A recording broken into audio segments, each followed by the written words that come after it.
Bonjour à tous et à toutes, je suis Sixtine et avec My Future, vous le savez, on est là pour vous faire découvrir des nouveaux métiers et pourquoi pas faire des interviews avec des professionnels. Voilà, dans ce live métier, on va rencontrer une professionnelle qui est coach sportive. Vous allez pouvoir la rencontrer juste après. Avant ça, je veux bien m'assurer que vous soyez bien tous présents. Vous pouvez voir, on a une modération assurée par Lia. Merci beaucoup Lia.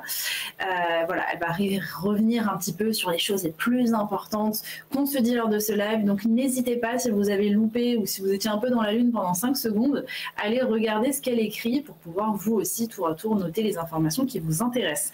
Voilà, donc ça c'était la partie modération. Maintenant on va parler du chat. Je vous invite vraiment à laisser des commentaires. Voilà, le but c'est que ce soit participatif, c'est qu'on discute un peu tous ensemble. En plus, je pense que le métier est assez inspirant pour poser un maximum de commentaires. Donc je compte sur vous, ne serait-ce que pour me dire votre région, comment vous allez, s'il fait beau chez vous, pour un début et par la suite, bien évidemment, en rapport avec le métier et l'intervenant du jour. D'ailleurs, suite à ça, je vous propose de faire un petit coucou aux collèges et lycées qui nous ont retrouvés. Alors, la liste est longue, je vais tenter de m'accrocher et de ne pas écorcher les noms de vos établissements, mais n'hésitez pas à me dire dans les commentaires si j'ai commis l'irréparable. Donc, on va commencer par le collège Saint-Joseph. Donc, bienvenue à vous. On a le CNED aussi, on a le collège Légatine, Légatine ou Légatine, je ne sais pas. René Cassin, je vous ai vu dans le chat et ça fait super plaisir. Bienvenue à vous. Je suis ravie de faire ce live avec vous. On a aussi le collège Marcel Pagnol, Saint-Paul, Immaculée Conception, le collège Lacroix des Sarrasins qui était là aussi ce matin. On a le collège Michel Colucci, on a Paul Duez, la région Grand Est, le collège Bellerem, le collège Jean Jaurès, le collège Landowski, le lycée Jacques Decour, le CFPPA de Castelnaudary, le collège Paul Éluard et pour terminer, le collège Pierre Mendès. Donc ça fait quand même pas mal de personnes. J'espère que vous avez tous réussi à trouver l'espace commentaire. Voilà, comme je vous l'ai expliqué, on attend vos commentaires avec plaisir. Donc sans plus attendre, je vous partage le sommaire qui s'affiche juste maintenant. C'est parti, on va commencer par voir en quoi consiste le métier de la pro d'aujourd'hui. On verra par la suite un cas concret après son parcours. On verra ce qu'elle préfère dans son métier et ce qu'elle aime un peu moins. Et on terminera sur clichés et anecdotes. Voilà, assez parlé. Accueillons la star du jour. Il s'agit de Mathilde. Bonjour Mathilde, comment est-ce que tu vas ? Hello, bonjour tout le monde. Je vais très bien, merci. Sous cette météo pas terrible ici, donc j'espère qu'il y en a qui ont plus de soleil que moi. C'est pas terrible à Paris. Hein. Ah ouais, j'ai l'impression que toute la France est en train de souffrir là. Ouais, c'est un petit peu difficile. On va essayer de trouver un thème de parole aujourd'hui qui va remettre un peu de sourire. Oui, de soleil, totalement, je suis entièrement d'accord. Donc alors toi déjà pour commencer, tu es basée à Paris ou tu bouges un peu ? Non, je suis basée à Paris. D'accord, donc tu proposes des cours directement, parce que oui, excusez-moi, j'ai un petit peu spoilé la chose parce que j'ai dit que tu étais coach sportive, mais alors quel sport tu proposes ? Je suis professeure de yoga, pour le moment, principalement. Mais c'est ça, oui, professeure de yoga du coup. Ok, trop cool. Bon, bah, tu vas pouvoir un petit peu nous en parler. Mais alors, qu'est-ce que tu as ? Est-ce que tu as un studio où tu vas ? Comment ça se passe Non, je suis à mon compte, je suis entrepreneur et je suis du coup embauchée par des studios pour donner cours. Il y a certains créneaux que je donne moi toute seule où je loue des salles, mais la majeure partie de mon activité, c'est de donner cours dans des studios parisiens. Trop bien, ok. Ah bah génial, donc ça bouge un peu, t'es pas sans... Enfin, j'imagine que tu revois souvent les mêmes élèves quand même, mais tu peux être amené à travailler un peu n'importe où au final. Oui, exactement, c'est ça. Ça c'est bien. Donc tu nous as partagé des petites photos, donc je te propose qu'on les regarde ensemble. Donc oui, là, effectivement, en regardant les photos, on voit la souplesse du yoga directement. Est-ce que tu veux un petit peu nous commenter les photos ? Oui, alors les 3 premières, c'était un peu pour illustrer l'univers dans lequel j'évolue. Donc si on prend la photo qui est tout en haut à gauche, où j'essaye du mieux que je peux de faire une posture qui est ignoble, que tous mes élèves détestent, qui demande beaucoup de souplesse, c'est le cas de le dire. On est dans un des studios où je donne cours. Donc ça appartient à un groupe qui s'appelle Dynamo Cycling. Enfin, le groupe s'appelle Monday. Et donc le studio est assez beau. Donc comme on peut le voir, j'ai de la chance. Les studios où je donne cours sont grands, avec beaucoup d'espace. La qualité du cours est aussi importante que la qualité de l'accueil ou de l'endroit où les élèves viennent pratiquer. Et en parlant des élèves, du coup, si on regarde la photo en haut au milieu, ça c'est mon groupe d'élèves le plus fidèle. Là, désolée, c'est pas hyper friendly, mais j'ai une bouteille de champagne dans la main parce qu'on fêtait le fait qu'un des élèves venait pour la 100e fois en cours. Ah oui, mais ça se fait, écoute, à des moments, il faut être content. Donc, on voit que j'ai de la chance d'une communauté d'élèves très fidèles. Tu le disais tout à l'heure, il y en a qui reviennent assez régulièrement. Et la photo en haut à droite, c'est une de mes collègues qui est devenue une amie. Et donc, voilà, le cadre dans lequel j'évolue, c'est des studios qui sont plutôt prestigieux et beaux, enfin, esthétiques, avec des bons cours, un bon enseignement, des élèves qui sont incroyables et des collègues avec qui je m'entends très bien. Wow, et ça, c'est déjà le cadre idyllique. Ouais, c'est déjà pas mal. Mais du coup, après, si on regarde mes journées type, on voit que c'est un peu autre chose comme rythme. En général, le matin, je vais me lever, je vais essayer de faire mes cours, donc de rédiger vraiment le déroulé de mon cours. Ensuite, c'est enfourner le vélo pour aller donner cours en studio. Parfois, dans la journée, ça peut aller jusqu'à 3 ou 4 cours dans la même journée, donc ça fait quand même pas mal d'heures. Et le soir, c'est essayer d'avoir un peu de temps pour pratiquer, donc avoir mon tapis, m'étirer, essayer de trouver de nouvelles inspirations pour créer mes cours et reprendre la boucle du coup le lendemain matin. D'accord. Ok, alors comment ça se passe, cette inspiration, justement, tu arrives à la trouver d'où? Déjà, moi toute seule, bouger, essayer de comprendre comment mon corps fonctionne. Une grande partie des cours que je donne, et après ça c'est mon parti pris, c'est vraiment ma petite touche personnelle. J'aime donner des cours que je suis capable de pratiquer. Ouais. Pour la simple et bonne raison que si je suis capable de comprendre dans mon corps comment se passent les choses, je suis capable de l'expliquer aux gens. Donc, je dis pas que j'enseigne que des choses que je sais faire hyper bien, mais au moins des choses que j'ai commencé à explorer et sur lesquelles je peux donner des conseils. Parce que quand on est professeur, le mot professeur a toute son importance. La partie la plus importante du cours, c'est de transmettre. Donc, la première partie, je dirais, c'est déjà moi pratiquer pour moi, essayer d'explorer à l'intérieur de mon corps des choses que je pourrais après transmettre à des élèves. Et puis après, c'est prendre les cours d'autres profs, parce qu'on s'inspirer des autres, ça reste la chose la plus importante, moi, je trouve. Du coup, c'est trop bien, en fait. Donc, tu es professeur de yoga, mais tu suis quand même des cours de yoga. Ah oui, j'ai un pool, j'ai une équipe de professeurs que j'aime beaucoup, aussi bien mes collègues avec qui je donne cours, avec qui je m'entends très bien. Il y a 3 ou 4 professeurs que je suis depuis assez longtemps et qui me forment, entre guillemets, qui forment mon yoga, quoi. Comme si je redevenais élève le temps d'une heure de cours, quoi. Ok, très bien. Alors, moi aussi, je voulais parler un petit peu d'une chose avec toi. C'est qu'on voit une espèce de montée en croissance, en gros. Il y a de plus en plus de vidéos qui reprennent un peu du yoga, de vidéos de yoga, qui sont aussi postées sur les réseaux sociaux. Qu'est-ce que tu en penses? Est-ce que tu trouves que c'est une bonne chose ou est-ce que quelque part, ça t'embête un peu parce que tu trouves que c'est quand même mieux d'aller directement en cours physique? Alors, je pense qu'il y a 2 choses à distinguer. Il y a les personnes qui proposent des cours en ligne. Et ça, je trouve ça très bien parce que, on va pas se mentir, pratiquer dans un studio, ça a un certain coût. L'accessibilité financière est pas forcément possible pour tout le monde. L'accessibilité logistique aussi n'est pas possible pour tout le monde. Le yoga reste une discipline qui est quand même facilement accessible en termes de matériel. Tu peux avoir juste un tapis.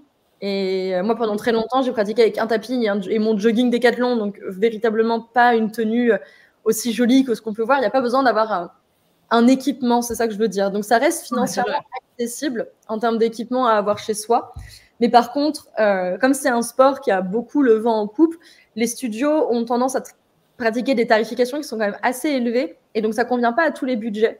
Donc, moi, je trouve que les cours en ligne, c'est hyper bien pour les personnes qui potentiellement n'ont pas les moyens de s'offrir le fait d'aller en studio, qui n'ont pas forcément l'accessibilité à un studio de yoga proche de chez eux, mais qu'ils ont un prof qu'ils aiment bien parce qu'ils l'ont découvert dans le cadre d'une retraite et ils se rendent compte que ce prof donne des cours en ligne, pourquoi te priver?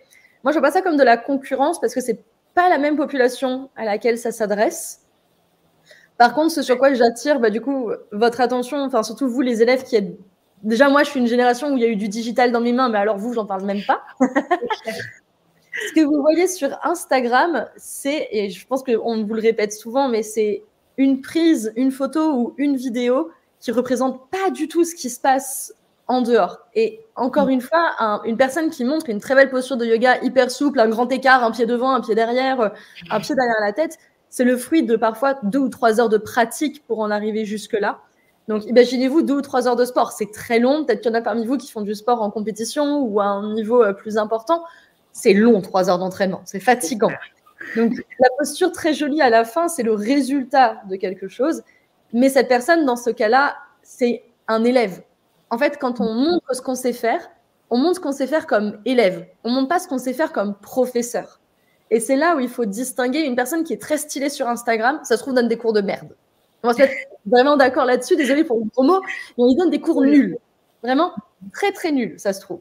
Et c'est comme, toi, ça se trouve, tu es un bon élève, mais peut-être l'expliquer à un de tes amis, tu ne sais pas faire. Bah, c'est la même chose. Une personne qui est très forte sur Instagram ne sera pas forcément un bon professeur. Donc, c'est aussi à toi de te faire ta propre idée en allant essayer les cours et te détacher un peu de l'espace de démonstration.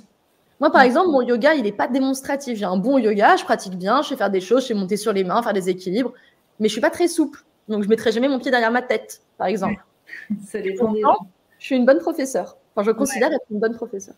Bien sûr. Bah, c'est ce qu'on m'en a dit, en tout cas. Mais au-delà de ça, justement, quelles sont, selon toi, les qualités à posséder pour faire ton métier? Parce que c'est vrai, comme tu le dis, des fois, on peut être passionné de quelque chose, très bien réalisé, mais pas forcément être très pédagogue pour l'apprendre. Faut être très patient.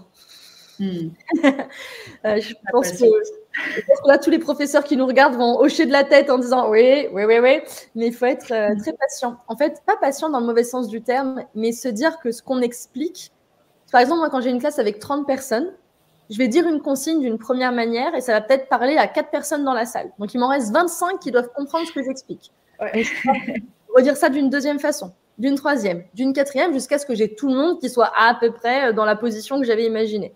Ça demande de la patience et ça demande beaucoup de pédagogie. La pédagogie, ça s'apprend, c'est comme tout. C'est pas... Il y a des gens qui sont plus ou moins doués pour expliquer des choses, mais ça s'apprend. Donc, la première chose, je dirais, c'est déjà d'avoir envie de transmettre et de se former à transmettre, parce que c'est vraiment un métier d'enseigner. Donc, la première qualité, c'est d'être patient et d'avoir envie de transmettre. Si déjà ces deux choses-là sont réunies, il y a une bonne partie. Et ensuite, il faut quand même se dire que c'est un... La troisième qualité, je trouve, c'est d'avoir beaucoup d'empathie, parce qu'on est face à des personnes qui viennent faire du sport et qui viennent pratiquer physiquement et qui sortent d'une journée de travail où ils ont eu leur boss sur le dos. Potentiellement, moi j'ai pas mal de mamans qui viennent en cours et elles ont eu les enfants à déposer à l'école, à les récupérer à l'école, à faire le goûter, machin truc bidule. Elles arrivent, elles ont toute la charge mentale de la journée et elles ont 1 heure de pratique pour être tranquilles. Donc il faut avoir de l'empathie pour ces personnes-là en se disant bah oui, les 15 premières minutes ils vont pas être attentifs et c'est pas grave. On n'est pas là pour leur faire réussir des choses, on est là pour qu'ils passent du bon temps avec eux-mêmes. Ouais, c'est important ce que tu dis. C'est vrai que c'est des choses auxquelles on ne pense pas forcément quand on vient pour un cours de sport. On se dit pas, ah bah tiens, le professeur prend en compte déjà ça. Alors que c'est vrai que comme tu le dis, ça, une fois que tu le dis, c'est hyper clair, vraiment. Ok, donc je vois aussi une autre question que je voulais te poser. Donc il y a des questions sur le chat, ne vous inquiétez pas, je ne vous ai pas oublié, je vais les donner juste après. Mais pour avancer un peu sur les photos, et tu me disais effectivement que tu étais indépendante, donc là je te vois avec ton chat en photo. Est-ce que c'est ton meilleur collègue au final?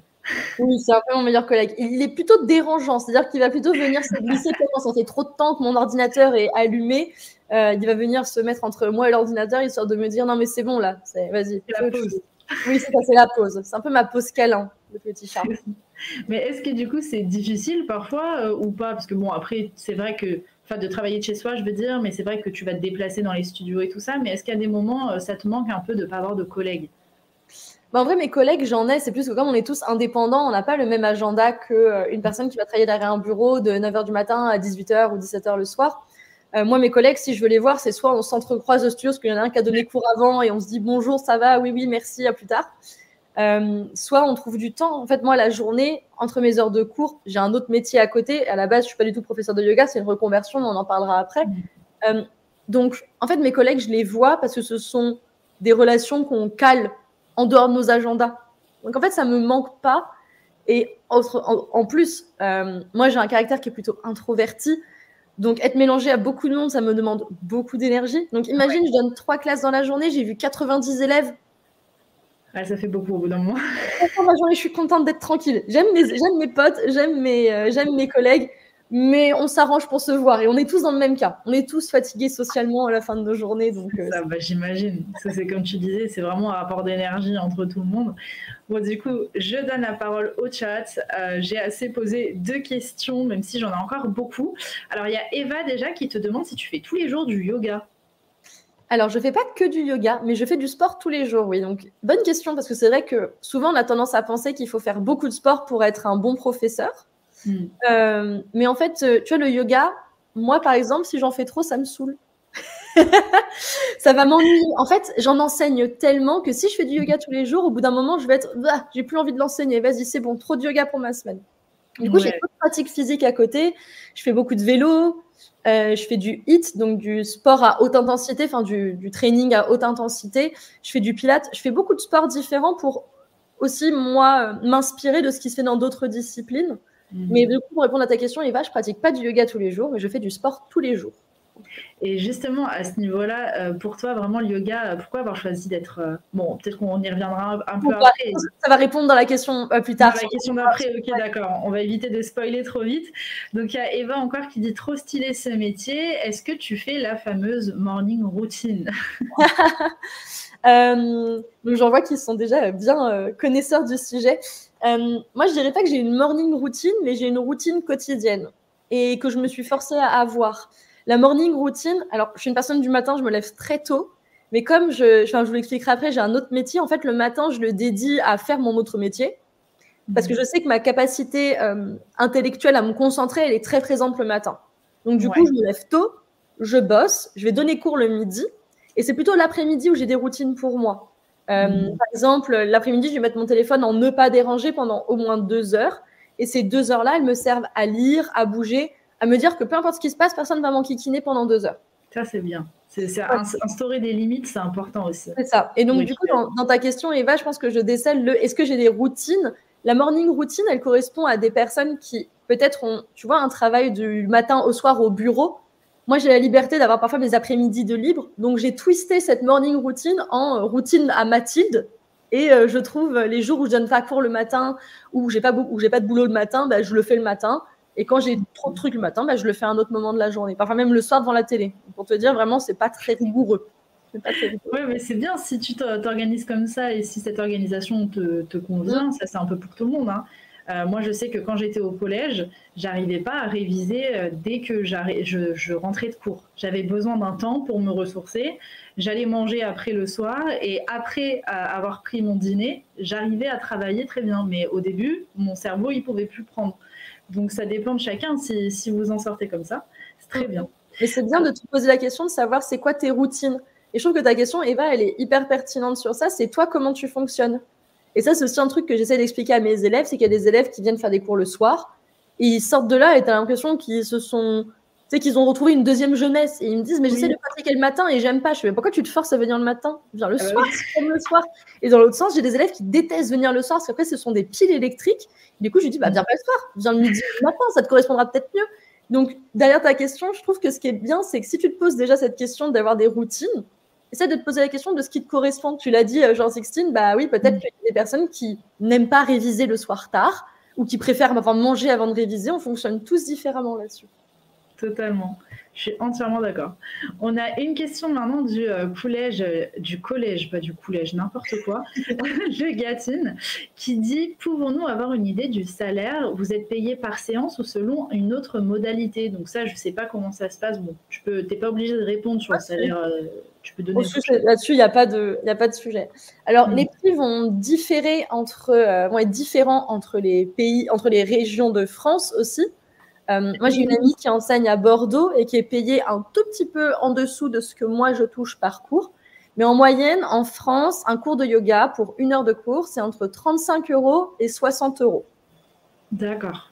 Moi, au studio parisien où je travaille, on est plutôt sur la tranche haute. Moi, par exemple, je suis passée coach senior, donc parce que ça fait déjà 4 ans que j'enseigne dans le même studio. Je suis passée à une rémunération supérieure. Qui est à 70 € le cours, et l'autre studio, c'est 60, par exemple. Donc, tu vois, je suis vraiment dans la tranche haute. Mais quand on débute, tu vas plutôt être entre 35 et 40 heures de cours. Et c'est pour ça que tu vois parfois des professeurs qui mettent des agendas à rallonge sur Instagram. Tu fais vite le calcul, 35 € par heure. Il faut en faire pas mal pour arriver à un salaire hebdomadaire qui te permette de payer tes charges, tes nourritures, tes déplacements. Le seul truc de pratiquer dans les studios qui est chouette, c'est que souvent, tu as un variable. Donc, en fait, en fonction du remplissage de tes cours, tu touches des bonus. Ok, c'est bien ça. Donc, selon comment tu t'impliques, moi, par exemple, il y a des studios où il y a besoin de remplacer d'autres professeurs. Il faut bien prendre des vacances. À un moment, il faut bien dormir et vivre en dehors de nos cours. Donc, par exemple, moi, quand je prends un remplacement, je touche 5 € de bonus pour me remercier d'avoir dégagé du temps en plus sur mon agenda pour prendre un cours. Et quand je remplis mon cours au-dessus d'un certain nombre d'élèves, donc imaginons il y a 30 personnes dans la salle, si je remplis au-dessus de 20 personnes, bah, du coup, les tapis au-dessus de 20, j'ai un bonus qui est dégagé. Donc, ça me permet d'augmenter aussi mon salaire en fonction de l'investissement que je mets derrière mes cours. Bah, on dirait un jeu vidéo, hein. Comme tu le racontes, ça donne très envie de pratiquer. Mais oui, c'est bien cette technique-là aussi, parce que c'est source de motivation aussi, et puis tout le monde y trouve un arrangement, parce que le studio, du coup, a plus de clients, et toi, du coup, bah, tu as plus d'argent aussi à la fin du mois. Donc Exactement. C'est tout bénéfique. Alors, on a d'autres questions. On a Eva qui pose une question qui m'a fait beaucoup rire, qui dit « Ça t'énerve pas de voir des gens ne pas réussir devant toi ?» Alors, il y a 2 scénarios possibles, Eva, et je vais être très honnête avec vous. Il y a le scénario de la personne qui a envie de réussir, et ça se voit sur vos visages. Tu sais, tu vois qu'elle est déterminée. Elle veut tenir son truc, mais son corps, il est en train de danser la Macarena, il est tout flagada, il n'y a rien qui va. Ça me fait plaisir, parce que tu sens que la personne, elle a envie, mais que c'est pas encore possible. Et ça, c'est bien. Ça veut dire qu'elle a envie. Et juste le fait d'avoir envie, moi, ça suffit, ça me sait se faire. Donc, je vais la regarder, et ça va plutôt être des petits jeux de mots ou des petites blagues où je vais dire « c'est pas pour aujourd'hui, mais c'est pas grave, ça viendra demain ». Ça, c'est très bien. Et après, j'ai le scénario, et ça, je pense que c'est très vrai de mon public parisien, de personnes qui font du yoga parce que c'est stylé de faire du yoga. Et en ce moment, c'est à la mode, et du coup, il faut se montrer dans son beau legging, sa belle brassière, sauf qu'elle écoute rien. Ce type d'élève, ça peut m'agacer, tu vois. Là, il peut y avoir un truc en moi qui me dit « Mais qu'est-ce que tu fais là? Pourquoi tu es venu pratiquer pendant 1 heure? Pourquoi tu prends la place de quelqu'un d'autre alors que tu n'en as rien? Enfin, t'en as rien à faire du yoga, tu vois, ça ne te concerne pas. » Et là, par contre, si la personne, elle fait mal les postures et qu'elle n'écoute pas, au début, ça m'agaçait. Après 4 ans, j'ai compris qu'il fallait que je la laisse dans son coin. Ça ne me concerne pas. Si elle veut perdre son temps et son argent, écoute, elle a payé, elle est venue, elle a pris la pluie peut-être, elle est venue avec ses problèmes, que ses problèmes, elle les garde, ça ne me concerne pas. C'est ça, ça j'imagine que c'est vrai qu'on a affaire à tout profil de personnes quand on est professeur, justement. Et ça doit être difficile aussi, enfin, au début du moins, parce qu'après, j'imagine qu'il y a une espèce de carapace qui se forme, et puis hop, c'est bon, on n'y pense plus. Mais il y a tout type de caractère, en fait, dans un cours. Il y a tout type de caractère. Et tu vois, par exemple, Eva, pour rebondir sur ta question, moi, je suis très tatillon sur le terme « réussir ». Parce qu'en fait, en yoga, et je trouve que c'est quelque chose qui est très vrai dans beaucoup de sports, il n'y a pas de réussite. En fait, quand tu fais une posture, en yoga, si tu vois quelques postures sur Instagram, la posture, elle ne sera jamais finie. Donc, en fait, tu ne peux pas réussir une posture. Moi, mon guerrier, enfin, une posture qui s'appelle guerrier 2, où tu es debout, les bras tendus, comme ça. Ouais. Qui suis-je pour dire si la posture est réussie chez un élève? C'est lui. Si l'élève, il se sent bien dans la posture, c'est mon ego de personne qui trouve que son coude, il n'est pas assez tendu, tu vois. C'est pas à moi de dire si elle a réussi ou pas. Mais ça a mis du temps. J'ai mis bien 2 ans à déconstruire ça, à me dire que l'esthétique ne traduit pas une réussite. Pas parce que c'est beau que c'est bien fait. Totalement. Ok, bah merci en tout cas pour ces réponses et toutes ces choses en plus à comprendre. Donc je te propose qu'on passe un peu à la suite pour comprendre aussi ton parcours, parce que justement il y avait la question qu'on a laissée en suspense juste avant.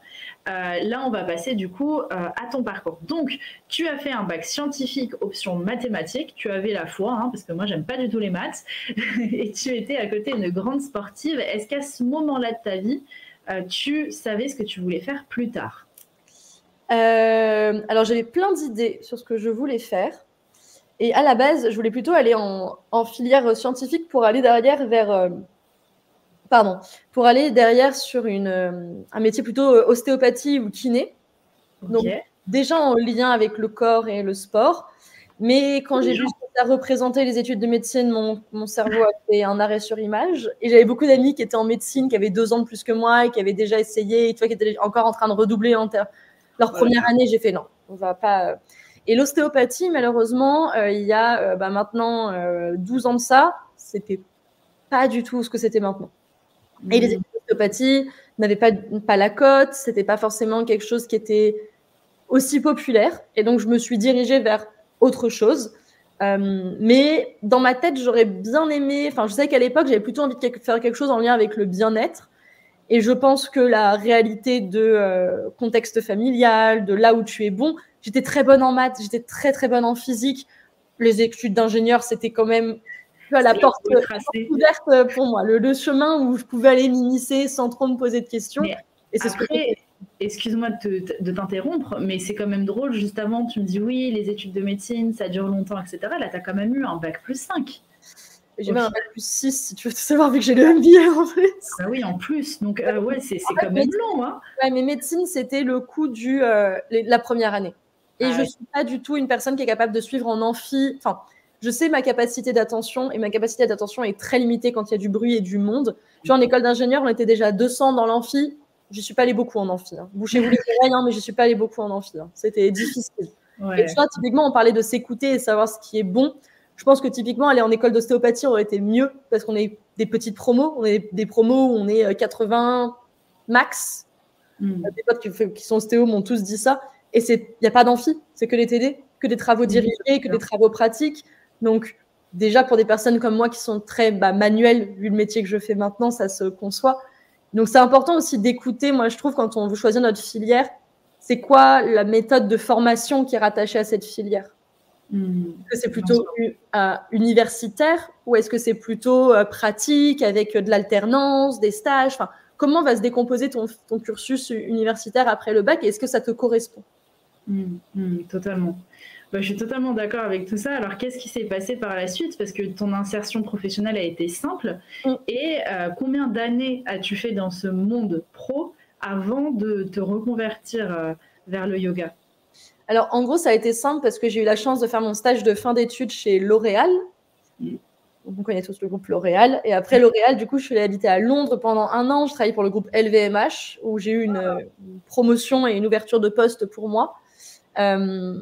Et en fait, à la suite de mon travail chez LVMH, j'ai fait un burn-out. Parce que justement, en fait, je ne m'étais pas assez écoutée et je n'avais pas forcément regardé si ce mode de vie me correspondait. Donc, je suis rentrée en France, j'ai fait un MBA en entrepreneuriat et je me suis mis à mon compte en tant que consultante. Et c'était un peu audacieux. Ça faisait 1 an et demi que j'avais commencé à bosser et je me suis mise à mon compte. Et du coup, je faisais du consulting en e-commerce, qui est vraiment mon métier de base. Suite à mon école d'ingénieur, en fait, j'ai un diplôme en analyse de données. Je suis data scientist, on appelle ça. Et particulièrement sur tout ce qui est chaîne de production, mise en vente de produits. Et moi, cette partie-là, plutôt production, ne me plaisait pas. Donc, j'avais rajouté des compétences en e-commerce et en digital.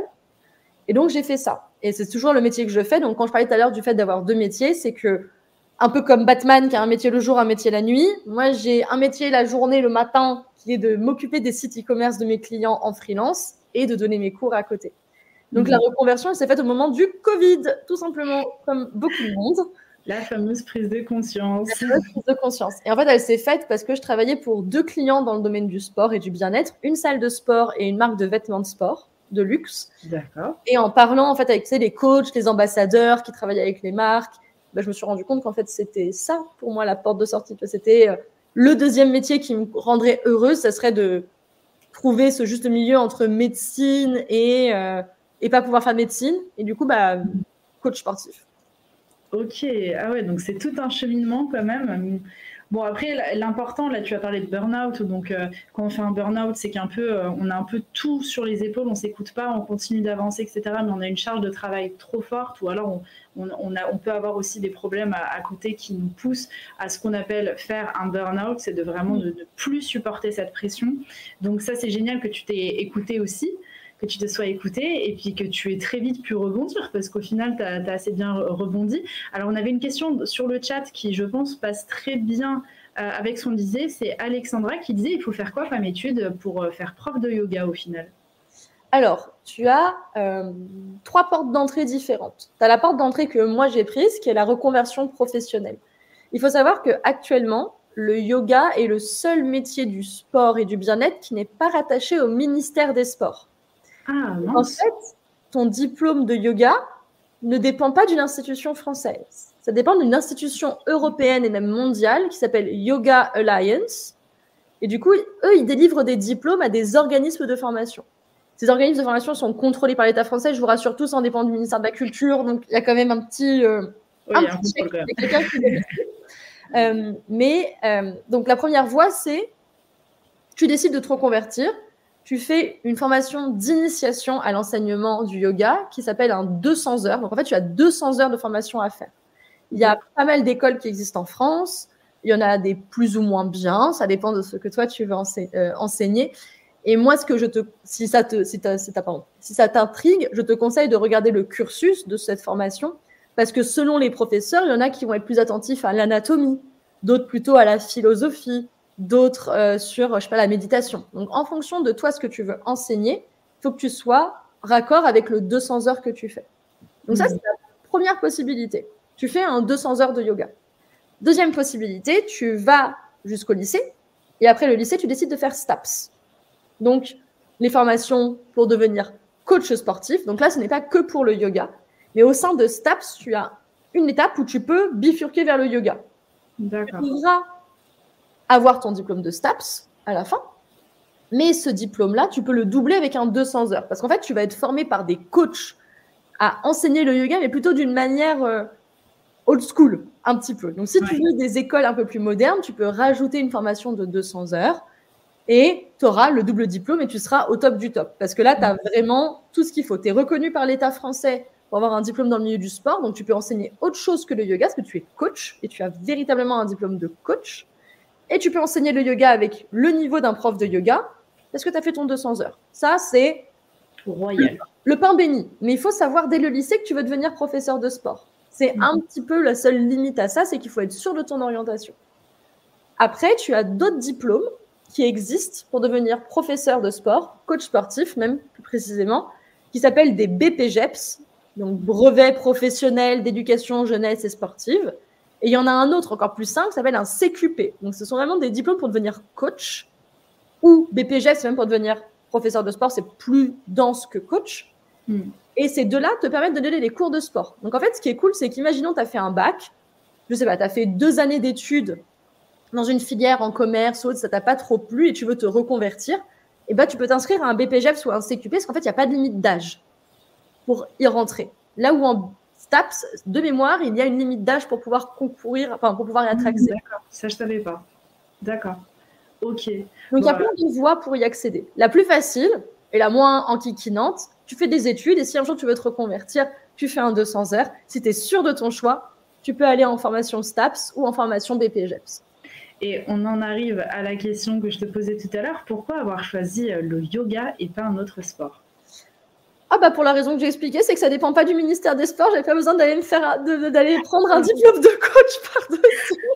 Ok, mais alors à part le yoga, t'aurais aimé enseigner quel sport, je sais pas. À la base, j'aurais aimé enseigner le Pilates en toute transparence, mais les diplômes de Pilates coûtent excessivement cher.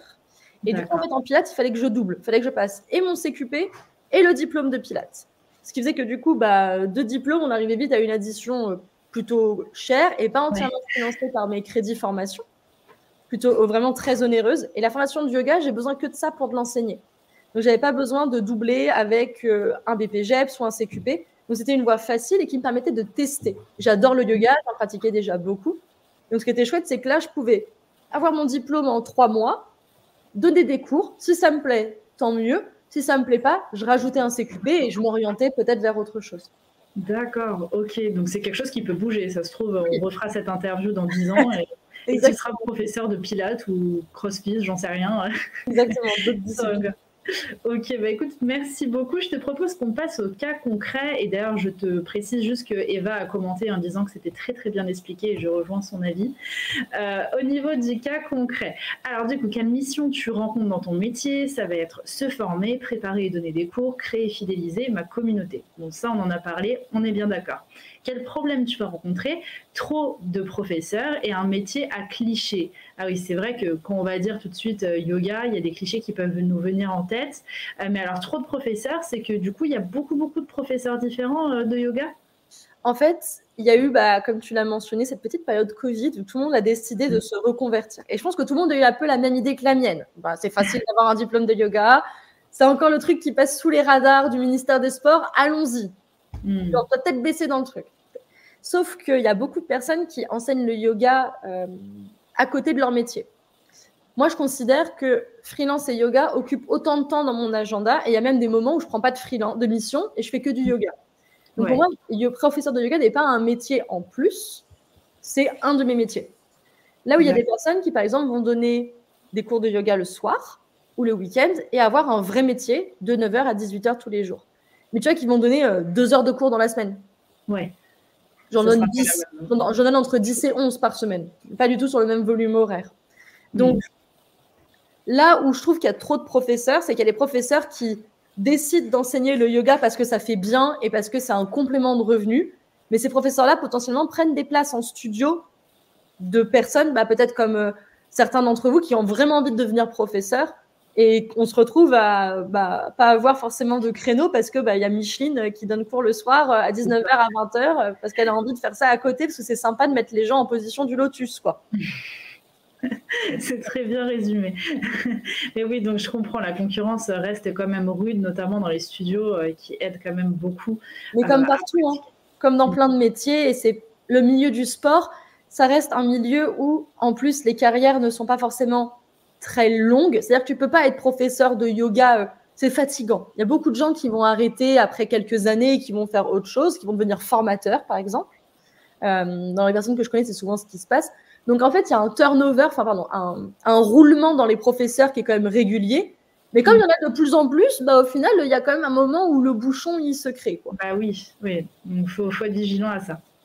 Donc, on arrive aux solutions, proposer des cours inclusifs et développer son réseau plus remplacer. Donc, comme tu nous expliquais, s'il y a quelqu'un que tu connais qui ne peut pas assurer son cours, boum, arriver et dire « je suis là ». Exactement. Remplacer pour le cours. Et il y a plein de studios qui demandent. En fait, par exemple, il y a 2 studios où je travaille où ils ont un groupe WhatsApp avec que des professeurs remplaçants. C'est donc, bien ça. Tu postules pour être professeur remplaçant. Et ce qui est chouette, c'est qu'à force de donner des remplacements, si un professeur à un moment déménage ou typiquement ne donne plus ce cours, tu as de la crédibilité pour demander à le remplacer et à récupérer ce créneau. Et surtout, ce qui est chouette, c'est que tu vas rencontrer les élèves de ce professeur, tu vas créer ta propre communauté au sein du studio, même si tu remplaces. Et ensuite, ça te permet, toi, si tu organises des retraites ou des week-ends ou des formations ou des ateliers, d'avoir ces élèves qui viennent à tes cours. Et donc, tu commences à créer cette petite fidélisation. Ça, c'est bien, c'est important, ça fait un peu une carte de visite pour la suite. Écoute, je te propose qu'on passe à ce que tu préfères et ce que tu aimes un peu moins dans ton métier. Alors, dans ce que tu aimes le plus, c'est les élèves. Bon, ça, c'est bien. Ça, quand un prof dit que ce qu'il préfère dans son métier, c'est ses élèves, on part du bon pied. Ensuite, la relation avec les autres professeurs. Donc, ça veut dire d'aimer bien aussi ses collègues, ça, c'est positif aussi. Et ce que tu aimes un peu moins, ça va être les professeurs qui renforcent les clichés et la compétitivité. Donc, la compétitivité, on en a parlé. Mais alors, c'est quoi ces professeurs qui renforcent les clichés? Alors, autour du yoga, je vais vous enfoncer un gros sujet, mais on va le faire très rapidement. Wow. Le yoga est une pratique ancestrale qui date de plusieurs millénaires, mais qui est arrivée en Occident tardivement, donc au moment de la colonisation en Inde, donc dans les années 1900 et des patates. D'accord. Et sauf que à l'époque, en Inde, le yoga, c'est pas du tout ce qu'on faisait maintenant. Le yoga, à l'époque, en Inde, c'était une pratique religieuse, uniquement religieuse, initiatrice, c'est-à-dire qu'il fallait qu'il y ait un gourou qui forme un élève, et l'élève était formé par le gourou jusqu'à la nuit des temps. Et c'était véritablement plutôt une pratique physique dédiée à libérer son âme. Donc, on se mettait en guerrier 2 pour être joli dans un legging Lululemon ou dans un legging Decathlon. On était dans une posture pendant plusieurs heures. C'est long, plusieurs heures. Moi, personnellement, c'est très long pour moi. Pour sortir de cette relation au corps à travers la souffrance et se dire, OK, je libère mon corps de la souffrance, je vais accéder à quelque chose de supérieur. Et le truc qui se passe, c'est qu'actuellement, dans beaucoup de studios, il y a cette compétition entre cours de yoga traditionnels et pas traditionnels. Il y a beaucoup de professeurs qui renforcent ce cliché de dire qu'ils donnent des cours de yoga traditionnels, ce qui est faux. Parce que s'ils donnaient des cours de yoga traditionnels, déjà, ce seraient des gourous avec des élèves. Leurs élèves ne seraient que des hommes, mesurant maximum 1m45, 1m65 entre les deux, maigres et extrêmement souples. Je pense qu'on peut tous s'accorder à dire que ce n'est pas le cas de la population mondiale européenne actuelle. Donc, ce qui est difficile, c'est ça. C'est premier cliché de dire que on enseigne un yoga traditionnel. Ce n'est pas vrai dans la majorité des studios que je côtoie. Deuxièmement, les clichés autour du si tu fais du yoga, tous tes problèmes dans ta vie vont se résoudre. Non, ça reste une pratique physique. Si tu es triste et que tu as eu une rupture amoureuse et que ton chéri ou que ta chérie t'a quitté, faire du yoga va te faire te sentir mieux dans ton corps, mais ça ne va pas résoudre tes problèmes émotionnels. Et enfin, le troisième cliché, c'est de dire que le yoga est fait que pour certaines personnes et qu'il faut ressembler à quelque chose pour faire du yoga. Je vais dire un mot, j'ai beaucoup d'élèves qui sont gros dans mes cours et j'adore parce que ce sont des corps complètement différents auxquels on est habitué dans des studios de sport. J'ai des personnes qui viennent qui sont blessées, j'ai des personnes qui viennent qui ont des prothèses et des prothèses pas que chez les personnes qui ont 45 ou 50 ans et plus, des gens qui ont notre âge ou plus jeunes qui ont des prothèses, qui ont eu des opérations. J'ai une personne qui vient qui est handicapée mentale, qui a un problème de bipolarité. Enfin, le yoga, mais comme tous les sports, ça devrait être le cas. Voilà. C'est censé être inclusif et c'est ce que je disais. Et malheureusement, il existe encore des professeurs où lorsqu'un élève vient et qu'il est différent, il faudrait quand même que tu perdes un peu de poids, hein, parce que ça devient compliqué. Le petit bidou, là, c'est pas très... Non. Il n'y a personne qui a jamais écrit qu'il fallait être mince pour faire du yoga. Donc ça, c'est un peu les trois trucs qui, moi, me titillent, mais c'est propre au milieu du sport aussi, je pense, et au culte de l'esthétisme, mais qui, sur le yoga, vient s'immiscer dans quelque chose d'un peu plus vicieux. Comme c'est censé être une pratique spirituelle où il faut que tu sois calme, bien dans ta peau, bien dans ta tête, il faut forcément que tu sois beau et mince. Ouais, c'est sûr. Mais c'est bien d'en parler un petit peu, de casser ces clichés, d'être beaucoup plus inclusif, de vraiment laisser la chance à tout le monde. Parce que ça, c'est très, très, très important, surtout dans le monde d'aujourd'hui. On a une question... Pardon. Oh, pardon. Et il faut compléter, je me suis formée là-dessus. Moi, j'ai pas mal d'élèves, des amis, même à moi qui sont plus ça, on s'est tous formés là-dessus. À accueillir des personnes qui ont des formes de corps, des handicaps ou des réductions de mobilité différentes. Parce que c'est vrai que moi, qui suis mince, désolée, je suis un cliché d'une personne mince et grande, mon corps ne fonctionne pas pareil qu'une personne qui est plus petite que moi et potentiellement avec plus de poids que moi. Bien sûr. On a le collège Légatine qui te demande qu'est-ce qui vous énerve le plus chez un élève? Les élèves qui pensent que parce qu'ils ont payé pour faire un cours, ils ont le droit de tout faire. Des élèves qui arrivent, en fait, il y a un des studios, je vais te donner un exemple très clair. Il y a un des studios où je donne cours où on a un tapis attribué. En fait, quand tu réserves sur le plan de salle, comme toi dans ta classe, c'est comme si tu disais que tu voulais le deuxième bureau de la colonne. C'est la même chose. Quand ils réservent, ils choisissent leur tapis. Sauf que parfois, ils ne sont pas contents du tapis qu'ils ont eu parce que le cours est complet et du coup, il ne reste plus que la place contre la fenêtre et la place dans le coin derrière le poteau. Pas les meilleures places, j'en conviens. Et ils vont arriver au studio, demander à changer de place. La personne à l'accueil va dire que ce n'est pas possible. La personne va monter dans la salle et va prendre la place qui lui plaît. Donc, elle va prendre la place d'un autre élève. Et toi, tu arrives et il faut que tu gères le drama de chaise musicale où en plus, il y a Martine qui n'aime pas être sous l'enceinte, du coup, elle a changé, mais tu comprends, vu qu'il y a son amie qui est à côté et qu'elle est à l'autre bout. En 10 minutes, tu as mis un bazar pas possible. Et ça m'agace parce qu'ils font passer leur propre côté égoïste au-delà du fait qu'il y a 30 autres personnes qui ont payé pour faire un cours et ils n'ont pas envie de se faire déranger. Et le deuxième truc, et ça, j'attire moi l'attention de mes élèves là-dessus, c'est ils sont avec leur téléphone tout le temps. Et il y a plusieurs salles où moi, les téléphones sont interdits dans la salle. Et j'ai des collègues qui me disent « Mathilde, t'es trop stricte, c'est pas grave. Au pire, il le met en silencieux. » Non, la règle, c'est pas de téléphone. Déconnecté, bah oui. Voilà, déconnecter. Vraiment prendre ce moment pour vous. Donc ça, je dirais que c'est les deux trucs qui m'agacent. L'irrespect, c'est-à-dire penser que comme il a payé, il a le droit de faire tout ce qu'il veut, même déranger les autres personnes. Et quand il y a des règles qui s'appliquent à tout le monde, qui sont là pour faire en sorte que le cours soit, comme on disait, tu vois, inclusif, c'est-à-dire que tout le monde est logé à la même enseigne, peu importe ce que tu as payé, peu importe si tu viens avec un iPhone 18 ou avec un Nokia, un vieux Nokia, tout le monde est traité pareil. Ouais, ça, c'est important et je suis d'accord. Et c'est valable aussi au collège, je pense. Tout ça. Dans la vie en général, c'est des choses qu'on retrouve dans la vie. Écoute, je te propose qu'on passe à ton cliché anecdote. Tu as dit, c'est une réelle fierté de voir que mes élèves ressortent émerveillés après avoir découvert leur réelle capacité. Ça, c'est vrai que ça doit être super agréable de les voir avec le sourire. C'est typiquement ce que je t'expliquais tout à l'heure, une élève qui va arriver et qui va me dire... ça fait des années que j'arrive pas à faire ci, pas à faire ça. Et en fait, elle va venir 2 ou 3 fois et à la fin du cours, elle va venir te voir, elle va te dire j'ai réussi à faire ça, comment ça se fait qu'aujourd'hui on y arrive? Et oui, c'est un déclic, ouais. Un miracle, un petit miracle.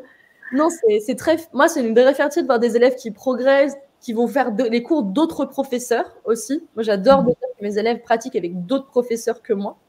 Ça veut dire qu'ils prennent confiance et qu'ils savent que, genre, c'est pas que mon cadre d'enseignement qui les rend confiants en eux, c'est ils ont confiance en eux et dans leur pratique pour aller avec d'autres professeurs qui ne les connaissent pas. Et je trouve ça, même moi, ça me rend très fière quand je vois des personnes qui n'ont pas confiance dans leur corps. J'ai une élève, typiquement, ça c'est un exemple que j'aime bien donner, qui était très pudique, mais parce qu'elle n'aimait pas son corps. Vraiment très, très pudique. Elle pouvait pratiquer en pull, pour vous dire le niveau de pudeur. Les salles sont chauffées en yoga souvent. La salle est chauffée à 25 degrés. Je ne suis pas sûre qu'on soit nombreux à mettre des pulls par 25 degrés. J'imagine, ouais. Et il y a une fois où j'ai donné un cours et elle est venue en brassière. La salle était pleine. Il y avait 30 personnes et elle s'est mise en brassière sur son tapis. J'étais, mais trop fière. Oui, ça fait plaisir. C'est un détail qu'elle ne m'a pas dit, elle ne m'a pas verbalisé, mais la connaissant, elle est arrivée en brassière et elle s'est mise aux brassières au premier rang. Donc toute la salle la voyait. J'étais bon, c'est bon, vas-y. Ah bah, tout est gagné là. La journée, elle est faite. C'est clair. Bah, merci en tout cas de toutes ces petites anecdotes. J'adore ces anecdotes. Et puis, est-ce que tu as un dernier message à faire passer aux jeunes qui nous écoutent avant de se quitter? Moi, c'est plutôt un conseil lié à mon parcours. C'est ce que je disais tout à l'heure, c'est qu'il y a beaucoup de métiers qui existent et ça, c'est génial. Et c'est ce qui est incroyable, le fait qu'en plus, il y a des plateformes comme MyFuture qui vous permettent d'écouter tous ces métiers, de comprendre comment les gens en sont arrivés là. Essayez peut-être de vous poser la question, maintenant que vous commencez à devenir plus éveillé sur vous, qu'est-ce qui fonctionne et qu'est-ce qui ne fonctionne pas dans les choses que vous faites. Et même à l'école. Quand je travaille le matin, est-ce que ça marche? Quand je travaille l'après-midi, est-ce que ça marche? Est-ce que je suis plus attentive quand il y a du monde? Est-ce que je préfère réviser quand je suis seule? Et à partir de toutes ces petites informations que vous apprenez sur vous, et moi, c'est ce que j'essaye aussi dans le yoga, c'est faire comprendre à mes élèves qu'est-ce qui marche sur eux pour faire une posture, mais ça marche aussi si on extrapole ça ailleurs. Une fois que tu sais ce qui marche pour toi, trouve le métier qui est le reflet de ce qui fonctionne pour toi. Parce que du coup, à partir du moment où tu auras trouvé le métier qui est le reflet de comment tu fonctionnes, bah, au moins le métier, ça sera plus quelque chose de contraignant pour toi. Ça sera vraiment le moule parfait de toi, mais façon professionnelle. Bah, au final, on peut presque dire qu'il ne faut pas chercher le métier de ses rêves, mais il faut chercher le métier qui nous correspond. C'est ça, exactement. Et ça, je suis assez d'accord avec ça. On a une dernière petite question du collège Légatine avant de se quitter qui dit: quel âge ont les élèves? Y a-t-il des enfants? Alors, les cours de yoga pour les enfants, moi, j'aimerais bien en enseigner. Enfin, pour les enfants, je m'entends, c'est des élèves qui vont avoir moins de 16 ans. En fait, à partir de 16 ans, vous avez le droit de venir en studio. Il vous suffit d'avoir un agrément, une autorisation parentale entre 16 ans et 18 ans, mais vous pouvez venir prendre des cours de yoga pour adultes. Trop bien. À partir de 18 ans, tu peux venir comme tu veux, tu fais ce que tu veux. À partir de 18 ans pour le sport. En dessous de 16 ans, ce sont des cours de yoga pour enfants. Il faut être formé. En fait, il faut être éducateur physique et sportif. Donc, typiquement, avoir un diplôme, typiquement un BPGEPS ou avoir fait STAPS. Parce que c'est vraiment un métier. C'est pour ça que vos profs d'EPS sont des professeurs d'éducation physique et sportive. Ils sont là pour vous enseigner le sport. Donc, si vous voulez vous donner des cours de yoga, il faudrait qu'ils soient formés au yoga pour le faire. Mais moi, par exemple, si je n'ai pas cette formation-là, je ne peux pas le donner. Donc, mes élèves, ils ont forcément plus de 16 ans. Et la plus vieille élève que j'ai a 77 ans. Pour dire le chiffre très précis, parce que je l'ai eu il n'y a pas longtemps. La warrior, trop bien. Et elle est très forte. Elle est plus forte que moi. Il y a Eva qui dit Mathilde, pardon, je vais reformuler. Mathilde bientôt dans les collèges. Mais si tout le monde a plus de 16 ans, de ce que je comprends. Vous pouvez, je pense, trouver des cours d'initiation au yoga. Là, on existait. Je suis sûre que si vous regardez, ça doit exister. Totalement. Bah, écoute, merci beaucoup pour toutes ces informations. J'ai appris plein de choses. Écoute, je ne sais pas quel temps on continue de faire à Paris, mais moi, ça m'a un peu égayé ma journée, donc je suis très contente. Est-ce que tu as passé un bon moment? J'ai passé un très bon moment et merci pour vos questions, pour les nombreuses questions. Ça fait plaisir de voir que vous posez déjà toutes ces questions sur vous et que ça vous a intéressé. Bah oui, en tout cas, c'est inspirant, comme d'habitude, les live métiers pour ça. J'espère que vous aussi, vous y voyez plus clair. En tout cas, on a essayé un maximum avec Mathilde d'être concise et de vous expliquer mieux son métier. Vous avez un petit sondage que, du coup, l'IA va pouvoir vous mettre dans les commentaires. N'hésitez pas à cliquer dessus. C'est un lien Typeform. Vous allez pouvoir donner votre avis sur le live métier. Le but, c'est vraiment qu'on s'améliore. Donc, on compte sur vos avis. Et je vous annonce que le prochain live, ce sera mardi à 15 h avec une avocate. Donc, je suis très curieuse de voir ça. Vous pourrez le découvrir en direct, je le répète, mardi à 15h. Et puis bon, si vous voulez checker un petit peu les autres rendez-vous, n'hésitez pas à aller sur notre site internet MyFuture. Comme ça, vous aurez directement les intitulés de métier plus les horaires à bien garder précieusement dans votre agenda. Voilà, merci beaucoup. Je viens de voir que Lia vient de mettre le commentaire. Donc, merci beaucoup et merci au modérateur d'avoir fait de ce live une réussite. Et encore merci à toi, Mathilde. Et Merci. très bonne fin de journée à tout le monde. Au revoir. Merci. Au revoir.